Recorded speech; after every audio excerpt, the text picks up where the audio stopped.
Aujourd'hui, à la table du Seigneur, nous allons parler d'un sujet capital, d'un sujet tellement important qui nous introduit dans notre vie victorieuse en Christ, qui nous introduit dans notre vie triomphante en Christ. Oui, le Seigneur Jésus a triomphé des puissances des ténèbres. Il a triomphé de Satan et de ses cohortes. Et le Seigneur, il veut que tous ceux qui viennent à lui puissent entrer dans sa victoire. Tous ceux qui viennent en lui puissent vivre dans une vie de victoire. Ils puissent vivre une vie de victoire. C'est pourquoi le Seigneur a ordonné à 3 de ses apôtres de nous enseigner sur ce sujet capital que nous allons aborder. Oui, c'est un sujet tellement important que le Seigneur a vraiment donné mandat à 3 de ses apôtres de nous enseigner là-dessus. Aujourd'hui, nous allons parler de résister lui. Tenez ferme. Bienvenue à la table du Seigneur. Yeah! Puisque le Seigneur a donné à 3 de ses apôtres le mandat de parler là-dessus, le mandat de nous enseigner là-dessus, alors nous allons aborder ce sujet sur ces 3 points. Nous allons commencer par Paul, et puis nous allons passer à Jacques, et puis à Pierre. Alors nous allons aborder notre premier point. Nous allons voir l'enseignement que le Seigneur nous donne au travers de l'apôtre Paul. Nous allons prendre notre premier passage. C'est dans Éphésiens chapitre 6 à partir du verset 11. Voici ce que les Écritures disent. Revêtez-vous de toutes les armes de Dieu afin de pouvoir tenir ferme contre les ruses du diable. Je vais prendre le verset 13. C'est pourquoi prenez toutes les armes de Dieu afin de pouvoir résister dans le mauvais jour et de tenir ferme après avoir tout surmonté. Verset 14. Tenez donc ferme. Ayez à vos reins la vérité pour ceinture. Revêtez la cuirasse de la justice. Donc, vous avez vu, dans ces 3 versets que j'ai lus, le verset 11, le verset 13 et le verset 14, il y a quelque chose qui revient. Tenir ferme et puis résister. Tenir ferme, résister. C'est cela. C'est pourquoi j'ai donné le titre « Résistez-lui, tenez ferme ». Ça veut dire quoi, résister? Résister, ça veut dire s'opposer avec force, contre-attaquer, combattre. Oui, c'est cela, résister. Résister ne veut pas dire juste faire le gros dos, supporter jusqu'à ce que le mauvais temps passe. Non. Résister, c'est contre-attaquer. Oui, c'est cela, c'est combattre, s'opposer avec force. Maintenant, tenir ferme. C'est quoi tenir ferme? Tenir ferme, c'est ne rien lâcher. Vous voyez?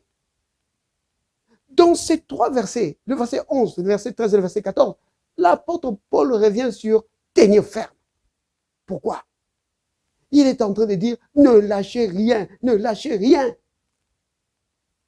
Oui, quand l'ennemi vient avec ses symptômes, ne lâchez rien. Ne dites pas, oh, le médecin a dit, oh, je me sens ici, je me sens mal, oh, je sens ceci, oh, je pense que je vais avoir telle maladie. Oh non, ne lâchez rien. Satan, tu n'as rien à faire avec moi.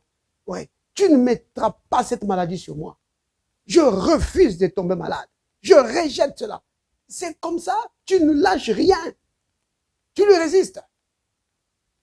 Vous comprenez, bien-aimés? Il dit, au verset 11, il dit, revêtez-vous de toutes les armes de Dieu. Nous avons déjà vu ça dans l'enseignement qu'on a vu avant. Revêtir toutes les armes de Dieu. Donc, Dieu nous dit, par l'apôtre Paul, que je vous donne mes armes. Revêtez-les.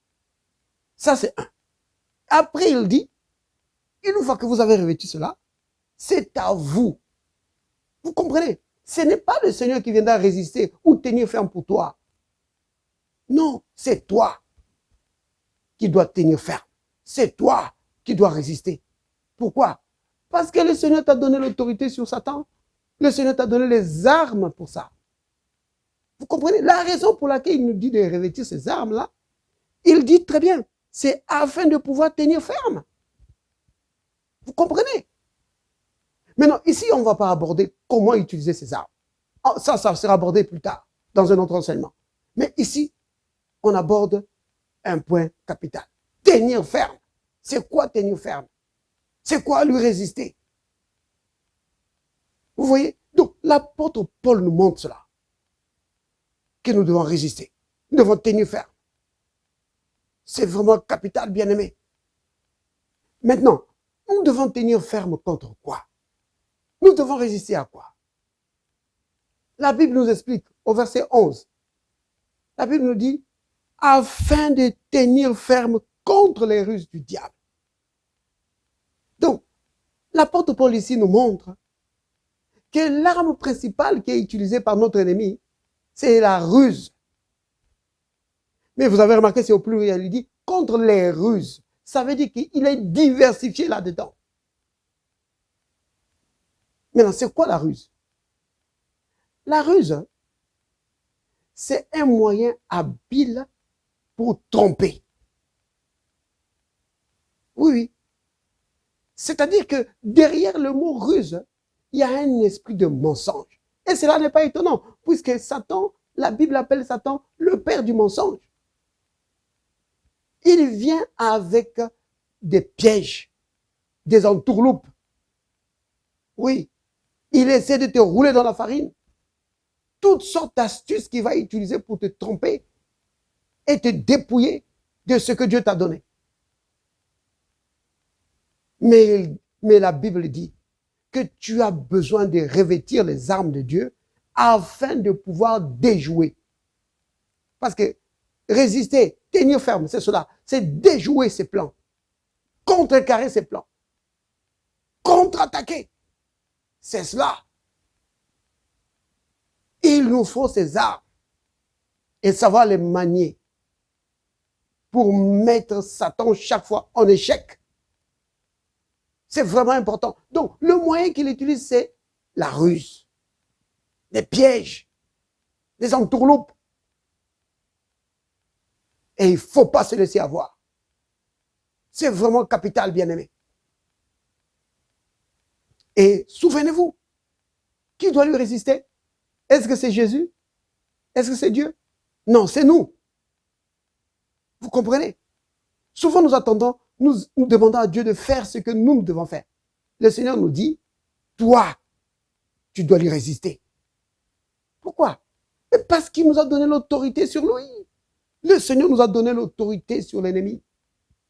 Oui, souvenez-vous, Luc 10, verset 19. Voici, je vous ai donné le pouvoir de marcher sur les serpents et les scorpions et sur toute la puissance de l'ennemi. Rien ne pourra vous nuire. Vous comprenez? C'est vraiment capital. Alors, maintenant, nous allons aborder le deuxième point. Le deuxième enseignement qui nous est apporté par l'apôtre Jacques. Donc, nous allons prendre notre texte dans Jacques, chapitre 4, au verset 7. Voici ce que les Écritures disent. Il dit ceci. Soumettez-vous donc à Dieu. Résistez au diable. Et qu'est-ce qu'il va faire? Il fuira loin de vous. Vous avez remarqué ici? L'apôtre Jacques ici nous donne 3 mouvements. Le premier, c'est qu'il faut se soumettre à Dieu, c'est-à-dire à sa parole. Et alors, tu peux résister au diable. C'est ce qu'il dit. Il dit, tu te soumets à Dieu, alors tu peux résister au diable. Et qu'est-ce qui va arriver? Il va fuir. Lui, ça ne manquera pas d'arriver. Il va fuir loin de toi. Donc, d'abord, se soumettre à la parole.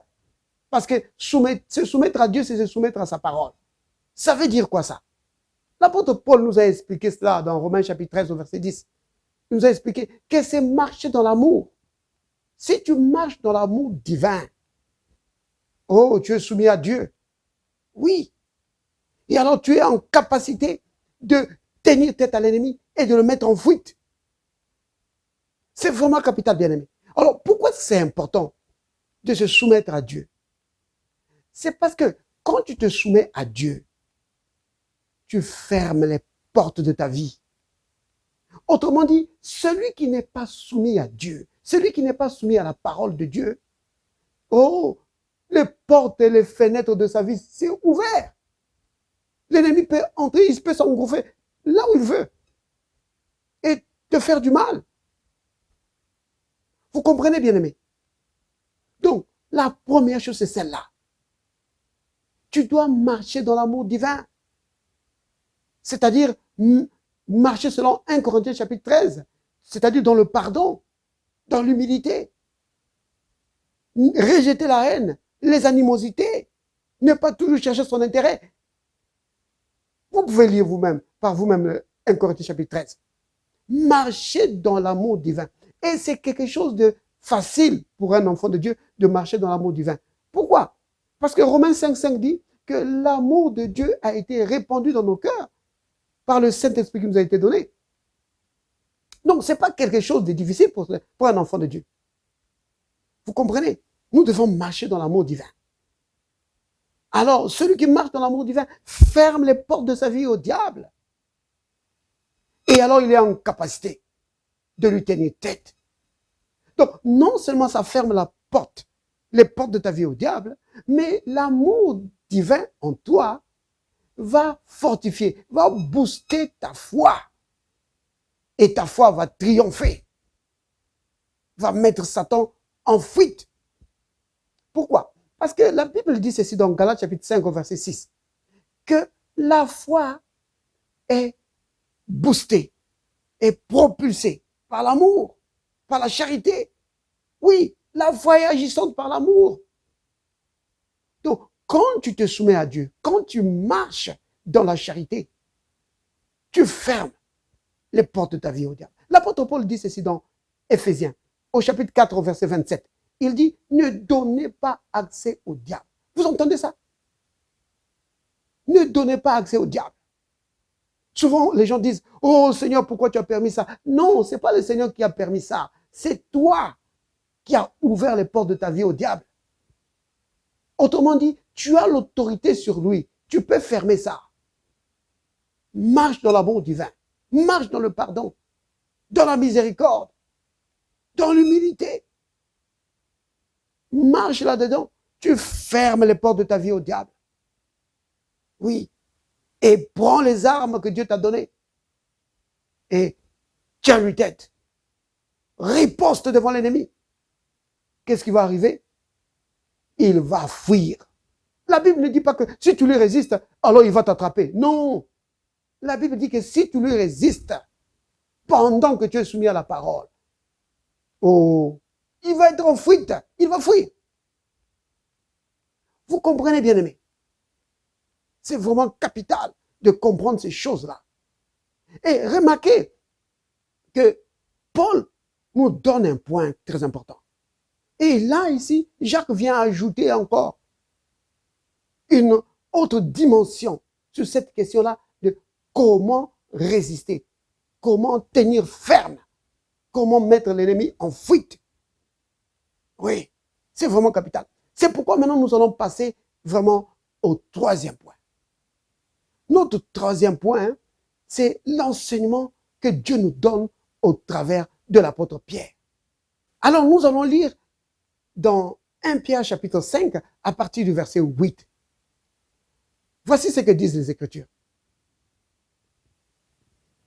Soyez sobres, veillez. Votre adversaire, le diable, il rôde comme un lion rugissant. Il cherche qui il dévorera. Ayez peur de lui, fouillez. Non, il dit, résistez-lui. Comment ça? Avec une foi ferme, sachant que les mêmes souffrances sont imposées à vos frères dans le monde. Vous avez remarqué ça? Il dit qu'il nous faut être sobre et de veiller. Il nous faut de la vigilance. Oui, il nous faut veiller. Bien-aimé, celui qui est dans la communion avec le Seigneur, vous voyez que ça forme vraiment un tout. On a parlé de ce que Paul a dit, de ce que Jacques a dit. Et maintenant, on parle de ce que Pierre il dit. Il dit d'être sobre, de veiller. Si tu marches dans l'amour, si tu es dans la communion avec le Seigneur, ton esprit est éveillé. Ton antenne spirituelle est déjà vraiment au ton radar et ton action. Et tu peux tout de suite détecter les attaques du diable. Parce que c'est de cela qu'il parle. Tu dois être aux aguets, tu dois veiller. Vous comprenez, bien aimé, c'est vraiment capital de détecter ces attaques pour pouvoir riposter. Maintenant, remarquez, il dit qu'il rôde comme un lion rugissant, cherchant qui il va dévorer. Ça veut dire quoi ça? Ça veut dire qu'il ne peut pas dévorer tout le monde. Vous comprenez? Il attaque tout le monde, mais il ne peut pas dévorer tout le monde.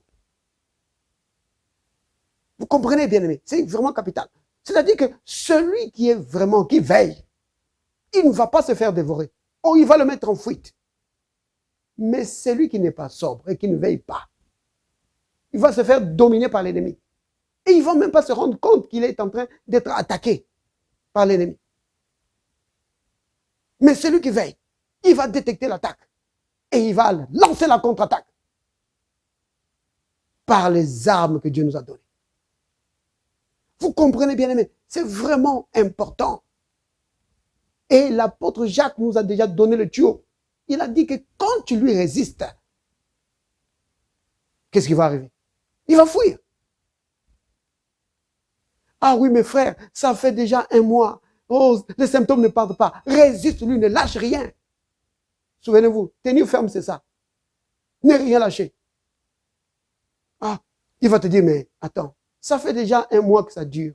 Accepte seulement que tu as la maladie. Non, ne lâche rien. Par ces meurtrissures, j'ai été guéri. Le Christ a porté ma maladie. C'est comme ça. Tu ne lâches rien. Bien aimé, c'est vraiment important. Résistez-lui avec une foi ferme. Père Saint, Père miséricordieux, merci pour ta parole. Merci pour ton Saint-Esprit qui nous enseigne ta parole.